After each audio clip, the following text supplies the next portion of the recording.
आपल्या नांदेड जिल्ह्यामध्ये कालपासून जो पाऊस सुरू आहे त्यामध्ये मुख्यत्वे करून जे 4 तालुके आहेत किनवट, माहूर, हदगाव, हिमायतनगर आणि त्याचप्रमाणे जिल्ह्यातील इतर काही भागांमध्ये सुद्धा मुसळधार पाऊस झालेला आहे. 26 मंडळांमध्ये अतिवृष्टी झाल्याचं आपल्याला सकाळी आकडेवारी प्राप्त झालेली आहे.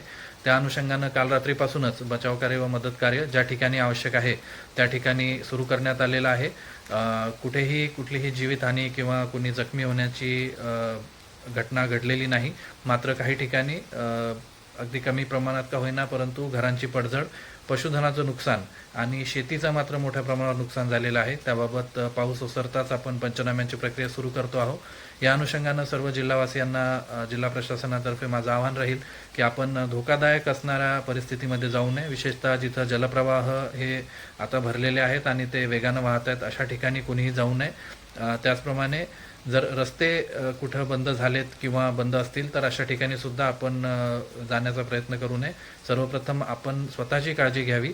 प्रशासन याबाबतीत पूर्णतः सतर्क असून कुठलीही अडचण आल्यास आपण आपल्या नियंत्रण कक्षात संपर्क साधू शकता.